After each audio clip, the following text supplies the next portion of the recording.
Heureuse de vous avoir avec nous dans cette édition de Gatimbo sur TV Africa. En réponse aux questions des journalistes français concernant la présence des bases françaises sur le sol sénégalais, le président Bassirou Diomaye Faye a déclaré que cette situation était incompatible avec la souveraineté nationale de son pays. Toutefois, malgré cette déclaration, le président sénégalais semble hésitant et demeure dubitatif quant à la révision des accords militaires entre les deux pays. Le départ des forces françaises n'est pas encore dans l'agenda du jeune président sénégalais. Suivons un extrait. Donc les soldats français doivent partir. Il n'y a pas encore de délai de rigueur par rapport à ça, et si ça doit être fait, cela sera dit aux autorités françaises qui en auront la primeur et suivant les calendriers établis. Depuis l'arrivée de Bassirou Diomaye Faye et d'Ousmane Sonko au pouvoir, la question de la présence des bases militaires étrangères dans le pays alimente de plus en plus les débats. Ousmane Sonko, ancien opposant à l'ex-président Macky Sall, avait fait de l'héritage colonial français un de ses chevaux de bataille. Une fois au pouvoir, cette question semble être devenue de plus en plus délicate pour les autorités sénégalaises qui estiment que la présence ou l'absence de forces militaires ne doit pas nécessairement signifier une rupture des relations bilatérales. Les déclarations de Bassirou Diomaye Faye sur les bases françaises interviennent quelques heures avant l'annonce de la rupture de l'accord militaire entre la France et le Tchad. Une situation qui fragilise désormais la position de la France sur le continent, notamment en Afrique francophone.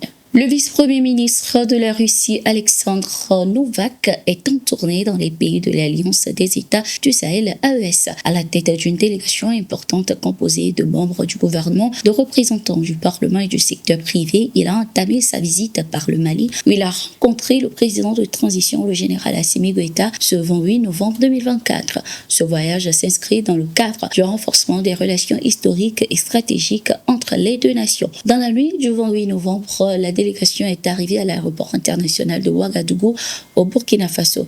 Il y aura plusieurs séances de travail avec les autorités burkinabées visant ainsi à discuter des divers aspects de leur coopération bilatérale, notamment dans les domaines de l'énergie, des infrastructures ainsi que de la coopération militaire et économique. Cette tournée du vice-premier ministre russe s'inscrit dans un contexte plus large de renforcement des liens entre la Russie et les pays africains, particulièrement dans le Sahel, où les pays de l'AES cherchent à diversifier leurs partenariats internationaux à la suite de ruptures diplomatiques avec les anciennes puissances coloniales. Pour sa part, la Russie cherche à accroître son influence dans la région en offrant des alternatives aux pays africains confrontés à des défis sécuritaires et économiques. Les échanges devraient également inclure des projets de développement communs.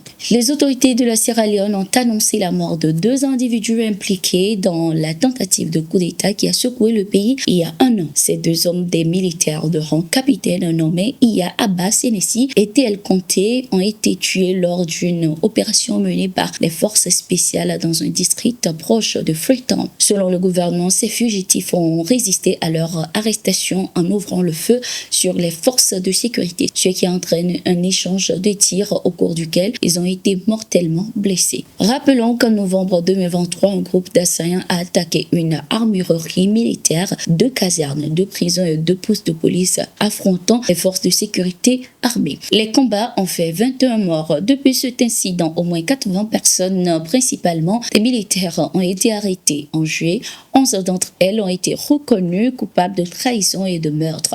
Parmi les condamnés figurent Amadou Koïta Makalo, ancien garde du corps de l'ancien président Ernest B. Korama, également suspecté d'être impliqué dans cette tentative de coup d'État. L'ex-président a été inculpé depuis janvier de 4 infractions, dont la trahison et la dissimulation de trahison. Depuis début décembre, il était placé sous un régime assimilé à l'assignation à résidence.